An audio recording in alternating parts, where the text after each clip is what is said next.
Please rise as you are willing and able for hymn number 406, Let Us Break Bread Together from the Gray Hymnal.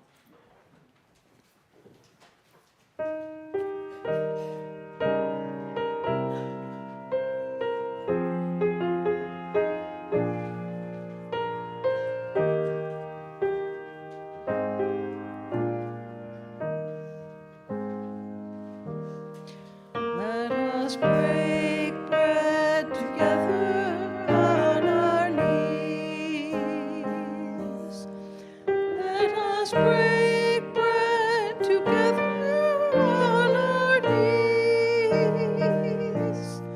When I fall on my knees with my face to the rising sun, oh Lord, have mercy on me. Let us drink wine together on our knees. Let us drink wine together on our knees. When I fall on my knees with my face to the rising sun, oh Lord, have mercy on me. Let us praise God together on our knees.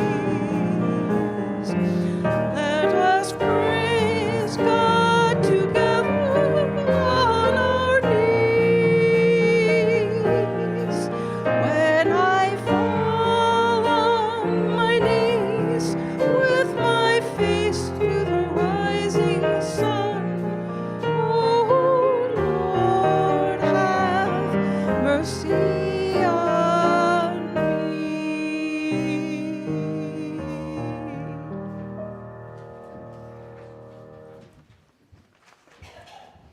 We bid you welcome. In this community of radical inclusion, we make space for what you believe and what you love. Your whole self is welcome here. In this community of open-hearted inclusion for all people, we do not expect you to think a certain way or restrict yourself to one set of beliefs. We only ask that you try to live a kindly, helpful life with the dignity proper to a human being. Welcome all who believe that religion is wider than any sect and deeper than any set of opinions. Welcome all who might find in our friendship strength and encouragement for daily living. We are so grateful you are here. My name is Helen Smith, and I am your service leader today. My pronouns are she and her. Thank you for spending your Sunday morning with us, whether enjoying the service in person or watching online. We are very fortunate to have our guest member speaker today, Marie Lowry.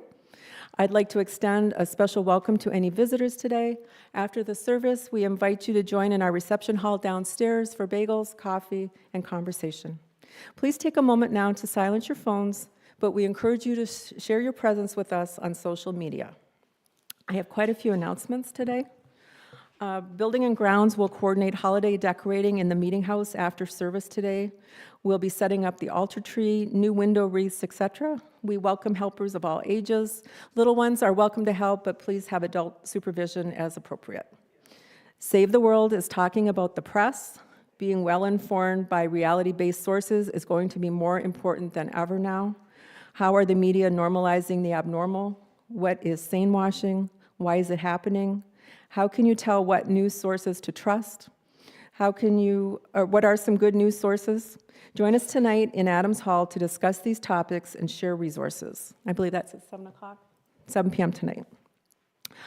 Freedom House is still working way over capacity and is hoping to provide everyone with a pair of good winter boots. According to the website, we've only ordered 44 pairs. We need 180. Please think about how you were today when you went outside. I know I had to look for something warm to put on my feet. These people have nothing when they get here. They're not used to this climate. Please, if you can find it in your heart to order a pair of boots, it's very easy. There's a Facebook under Marie, Barb, myself. We all have links to it. You can go in the e-blast and get the link. It's very, very simple to do. And Barb, bless her heart, is wrapping all the boots. I went to her house yesterday. She's got boxes and boxes of boots that she's wrapping. So bless you, Barb, for doing that.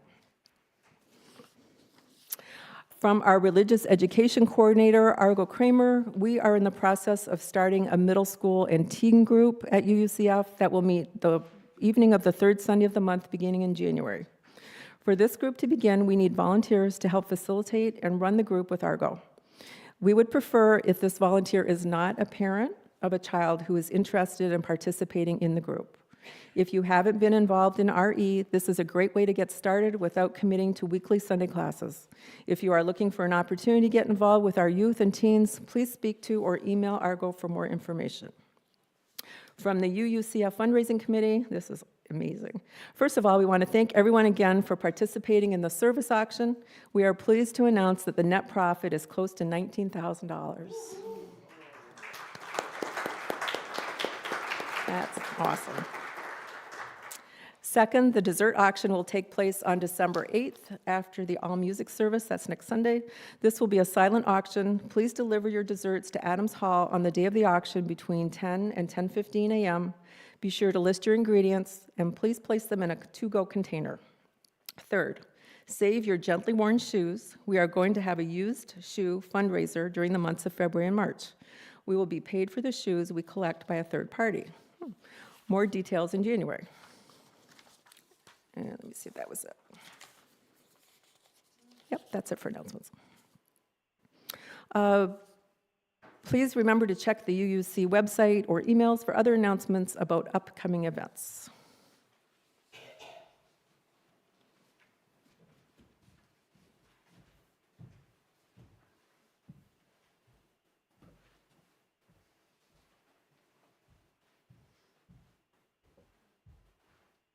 Our chalice lighting today, is this on? No. It can be. Here.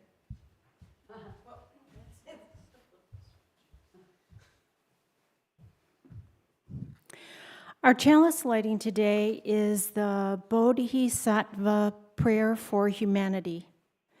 May I be a guard for those who need protection, a guide for those on the path, a boat, a raft, a bridge for those who wish to cross the flood.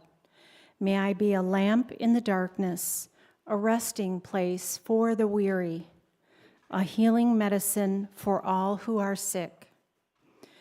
A vase of plenty, a tree of miracles, and for the boundless multitude of living beings, may I bring sustenance and awakening, enduring the earth and sky until all beings are freed from sorrow and all are awakened.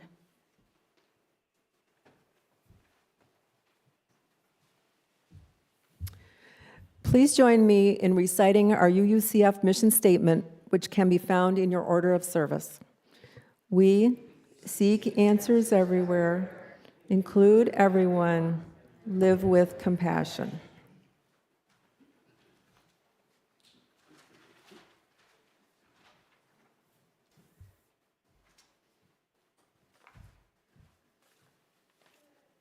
Good morning. I'm the Joan with Sarah and Joan, and I'm the Joan.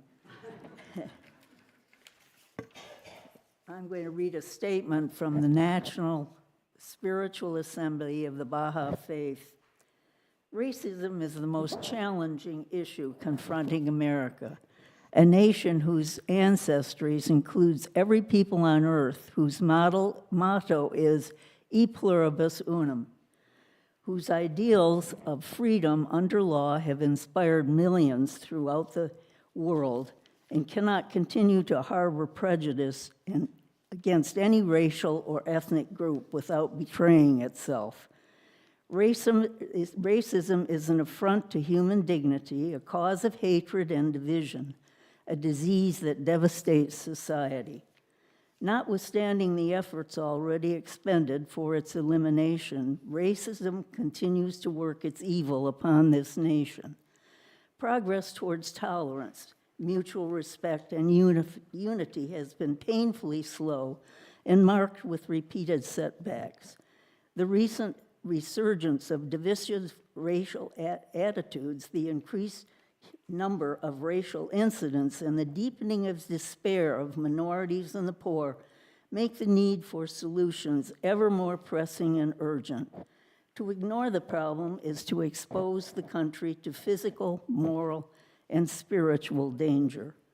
Aware of the magnitude and the urgency of the issue, we appeal to all people of goodwill to arise without further delay to resolve the fundamental social problem of this country.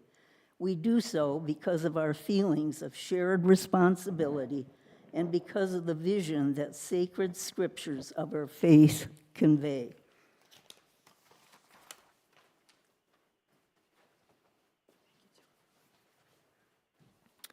Please remain seated for our meditation song from the Gray Hymnal, number 396, I Know This Rose Will Open.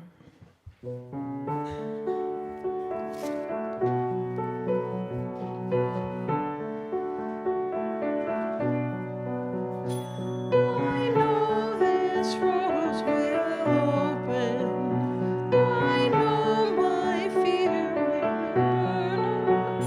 I know my soul will unfold its wings. I know this rose will open.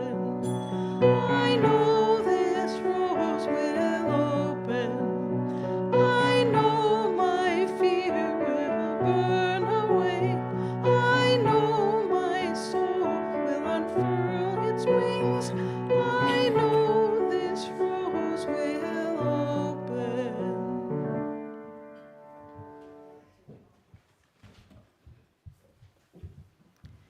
Good morning. And while everybody was coming in this morning, I was practicing my new party trick, which is mind reading. And so I heard things like reparations. Isn't that a giveaway program?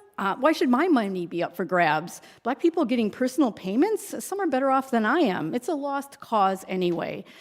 They should just get over it. Slavery was wrong, but it wasn't that bad. We've all suffered.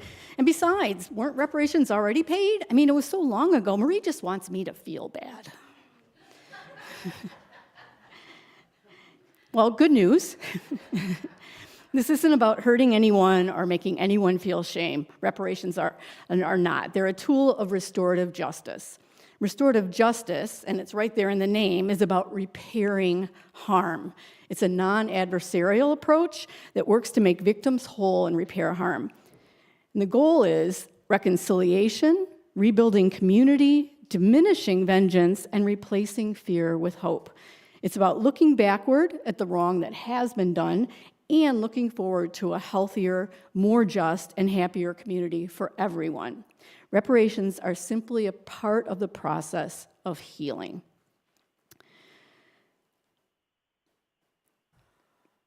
The bad, and also the good news, is that it's not just about compensation alone either. Any compensation or reparations in the restorative justice process is just part of the larger process, one that includes deep learning, respectful acknowledgement, responsibility, and concern. We've all heard, and most of us have probably made apologies that were better than others. Most of us, would agree, I think, that a really good apology includes some key elements. First, acknowledge your mistake, right? Explain what you did wrong and take responsibility for your actions. Not, I didn't mean to, I did, right? Second, empathize and ask for forgiveness. Show that you understand that your actions hurt the other person and that you don't expect to be forgiven automatically. There's no time limit. 3, commit to change. Explain how you'll avoid making the same mistake again or stop making the mistake if you still are. And 4, offer to make amends. Find a way with the other person to fix the situation or to make it up to them. That means that you work with the other person to find out what they need to make this good, right? Not telling them, I'm going to do this to make this good. So let's look at how these steps apply to the idea of reparations for the wrongs of slavery and Jim Crow in the United States. And today we're just talking about this kind of reparations.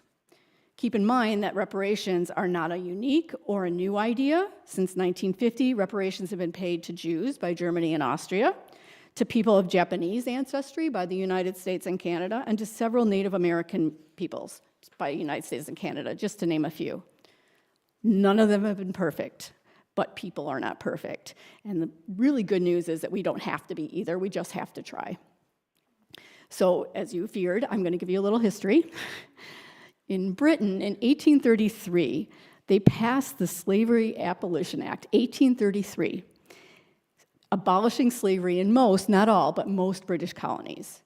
This act included 20 million pounds, which at the time was 40% of their annual budget, to compensate the enslavers who had lost their property. The British taxpayers fully repaid the loans that the government took out to pay these enslavers in 2015, 9 years ago. So all of this time, British taxpayers have been paying to repay enslavers.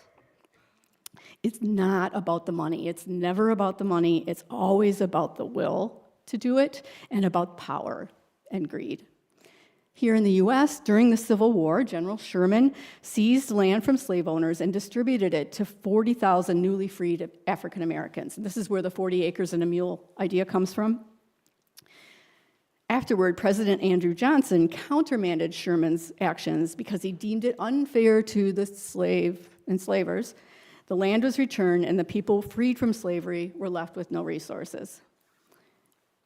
I'm mind reading again, hang on. But Marie, land redistribution is bad. You can't just take someone's money or land and give it to someone else. To that person, I say that the United States government, at that moment when this was happening, was running the largest land redistribution scheme in world history. They were taking land from people who had lived on it for thousands of years and giving it to white people. Beginning in 1890, ex-slaves organized a sustained effort to petition the US government for pensions. They were asking for pensions because they had been enslaved. They had built things like universities and the Capitol and just all kinds of wealth. They were asking for pensions. Over 600,000 African Americans eventually joined the movement over the next 30 years. And the government's response to that 30 years later was to prosecute the leaders of this movement because obviously the government was never going to pay that, and so the leadership was diluting its members. As we know, slavery ended with the Civil War, with the exception of those judged guilty of crimes and incarcerated. Jim Crow segregation followed on that, and brutal, widely publicized acts of violence, such as lynchings and burning down whole towns, were used to keep Black people terrorized and in place. The Great Migration could occur because of mechanization, so that the wealthy landowners didn't need as many poor people working their land. They allowed them to leave. After the Great Migration, Black people in the South were still in debt to white landowners as sharecroppers, so they were controlled by a white legal system and a white peonage system. Those who came to the North were subject to segregation rules, redlining, and other laws that kept them just as segregated, if not more so, than in the South. During those same years, the US government created entitle programs such as Social Security and the GI Bill. By design, these benefits went almost entirely to white people. Social Security, when it was created, did not apply to domestic and agricultural workers. Guess what two industries almost all Black people worked in? Black GIs for the GI Bill were denied honorable discharges by Southern white officers, and when they did get an honorable discharge, they had to compete for the tiny number of slots available to them in Black colleges, because the white colleges wouldn't admit them. In housing, official FHA policy written into the books, this isn't an extra, this just happened, it's part of the policy, relegated Black GIs to segregated neighborhoods, which were deemed bad risks and were ineligible for loans. Coming forward to today, we know it's a mess out there, right? It's not a mess because of one person, much as we'd like to think so, and it didn't happen suddenly. Where we are today is the logical result of where we came from, and a lot of the mess we're in is chickens coming home to roost. Today, many schools are as segregated as before Brown v. Board of Education. Our prisons consume enormous sums of our money to incarcerate and, as allowed by the 13th Amendment, enslave millions of people, including a wildly disproportionate number of African Americans. The current Supreme Court is systematically dismantling voting rights and other civil rights, and the incoming administration is poised to do more. Where once European Americans understood African Americans as human equals, today we still live with a painful cultural legacy of racism that tells us, against everything we as UUs value especially, that white people are more deserving and superior. It wasn't until the late 17th century that white and black even existed. Those terms did not exist until then, when society's elite here in the United States promised not to enslave European Americans if poor European Americans controlled the slaved African labor pool. It became the basic right of any white person, as we came to be called at that time, to be better off than black people. After centuries of being locked into roles of oppressor and oppressed, we have become black and white, separate peoples, never fully one community. And the white community still holds the political, economic, and legal control of our nation. It's all too clear that this is to everyone's detriment. Restorative justice gives attention to the welfare of the offenders as well as the victims, and it takes into consideration the needs of the community as a whole in which the wrongdoing has taken place. Reparations can lift us all, financially, socially, and morally, and they're long overdue. So what can we do? Keep in mind that the steps of restorative justice, we need to learn about and face both our history and our roles in the present. Acknowledge the act, acknowledge the wrong. We need to acknowledge the past and present harm done and how we've benefited from it. We need to commit to change, to work to stop the harm still being done, and we need to ask how we can make amends and then listen to those affected. We can ask our government to make an apology for past practices, an apology that has never been given.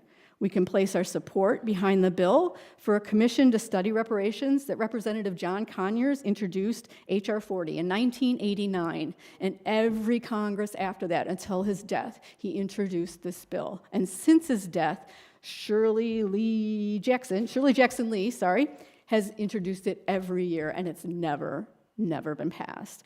This bill simply establishes a commission to study and develop proposals for reparations for African Americans. It doesn't say we have to do anything except put together a committee to study it.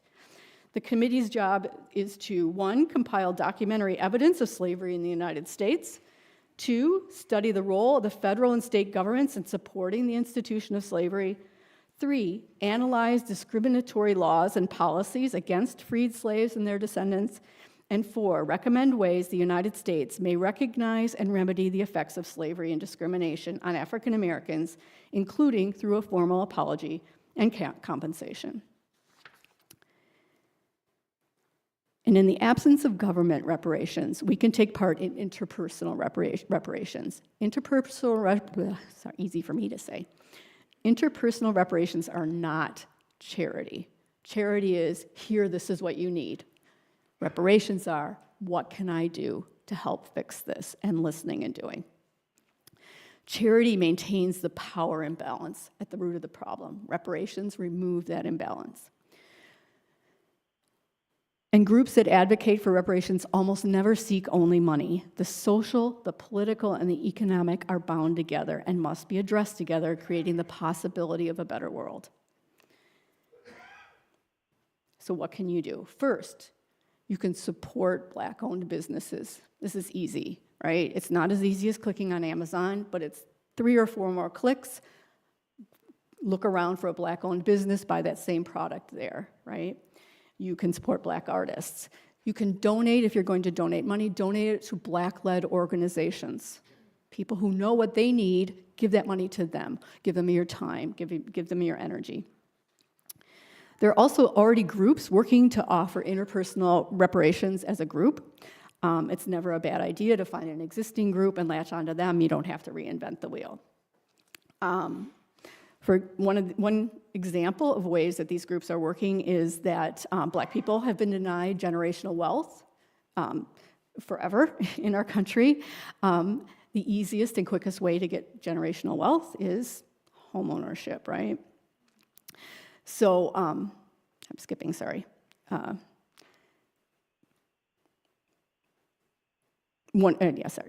GI Bill and the FHA policy significantly worked to create a white middle class by offering affordable housing, and it kept people by design from that middle class. The 2008 housing bubble burst that was also disproportionately hard on Black people because they had been pushed into untenable loans. There are groups working with their neighbors to offer a step into home ownership, basically giving Black people the same leg up we or our parents got from those FHA loans, right, and that redlining. There's a group, actually, the Reparations team at UU Lansing works with the Justice League of Greater Lansing, whose mission is to increase wealth equity for African Americans in the Greater Lansing area. The Justice League awards grants for education, homeownership, and business startups.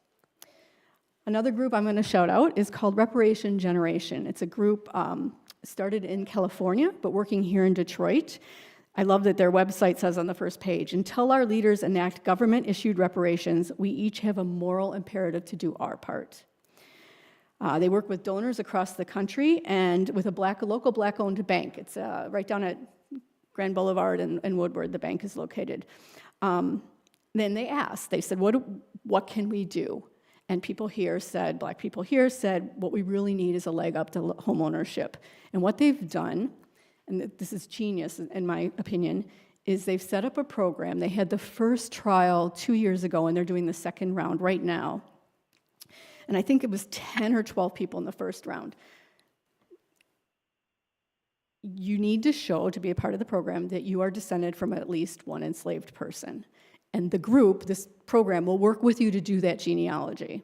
They said that actually the genealogy work is also a form of healing, right? To do that work and to find out is also a form of healing for the participants. So you prove that you're descended from at least one enslaved person.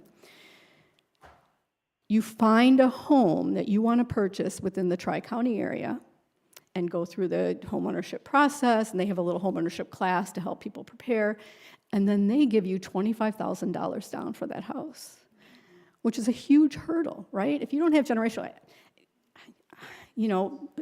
people giving home loans still ask, well, aren't your parents going to give you some money for the down payment? That happens, right? That's something, if you don't have generational wealth, you can't do. This is a leg up for multiple generations. So it's a really good organization. I sort of found them by accident a little while ago, and I'm really impressed with them.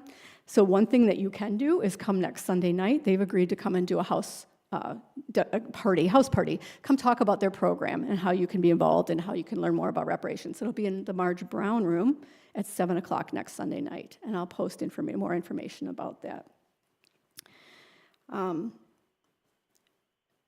Last thing you can do is learn more, and that's the first thing you should do, always, right? If anything I've said today piques your interest, if there's something you'd like to learn more about, please let me know, not telepathically, I'm turning that off. And I have, me, I have books. I have a lot of resources. So reach out, and we will talk about that, and I'll get you more resources. So as always, thank you for your kind attention.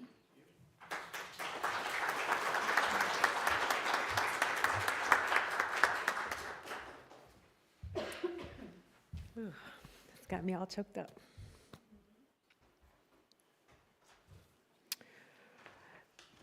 We make space every Sunday for authentic and vulnerable sharing, which helps us to build this congregation into a beloved community.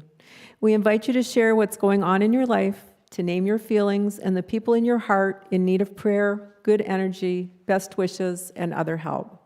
You are welcome to come pick up a stone or stones from the table, infuse or charge it with your joy or sorrow, and place it in the singing bowl where its energy will ripple out to be held by all of us.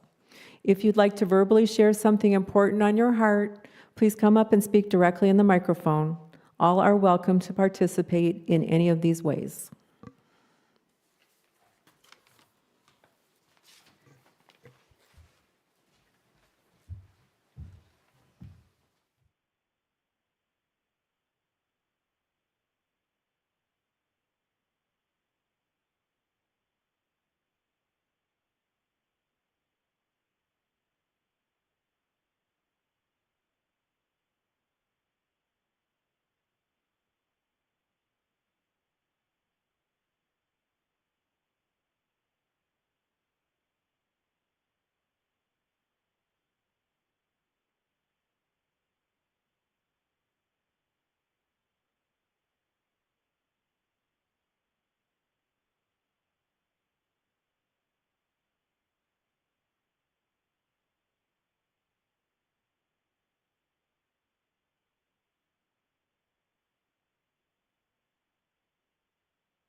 We light 3 candles for the intentions that rest in the silent sanctuary of our hearts.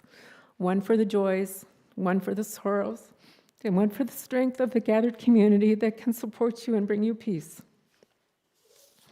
Your support, the free and generous support of each and every member and friend of this community, is what fuels this community and its mission.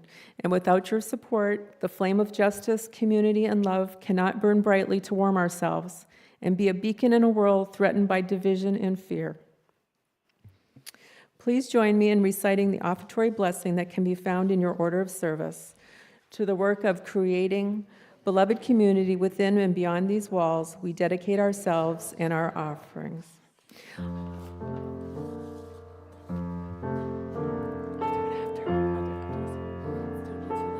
Oh, can I just interrupt for 1 second? I messed this up. I've been given another reading that I'd like to do before we take up the offering.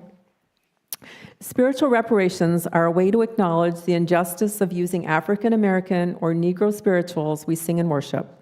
Unlike other hymns and worship music, Negro spirituals were not published until after the names of their creators were long forgotten, if they were ever known. They are witness to both the horrors of slavery and racism and the power of belief in a merciful, faithful, and just God which gave the enslaved hope. As an art form, Negro spirituals are the unacknowledged intellectual property of the enslaved Africans in America. Many of these songs were eventually written down and have become the source of countless musical arrangements and compositions published and sold to churches and other organizations. When the other hymns are used in worship, royalties are paid to the owner of the intellectual property, but not so with these musical pieces, which include 5 or 6 musical pieces in today's service and many of our other favorites, such as This Little Light of Mine. Today's Caring Sunday collection will benefit Crescendo Detroit, a program that works empower youth aged 5 to 18 in the Dexter-Davison area through after-school and summer programs focused on artistic excellence in instrumental music and dance, as well as literacy and character building. Please use the envelope you received from the ushers to help us support this program. Checks can be made out to Crescendo Detroit. You can also use the QR code on the envelope to donate directly. Please remember that donations go in the envelope. Loose money in the plate goes directly to the church. Continue, sorry.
So now we should dedicate the offering, if you want to join me, to the work of creating beloved community within and beyond these walls. We dedicate ourselves and our offering.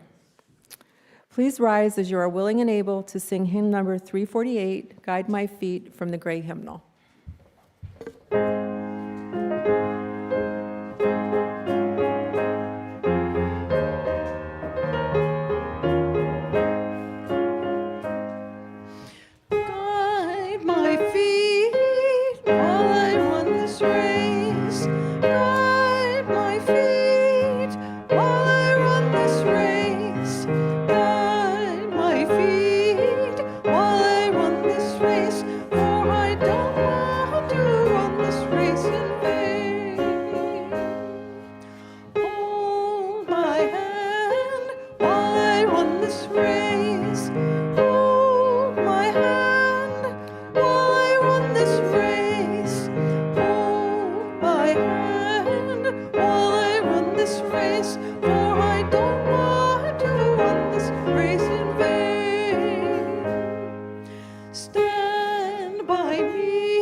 race in vain. Search my heart while I run this race. Search my heart while I run this race. Search my heart while I run this race. For I don't want to run this race in vain.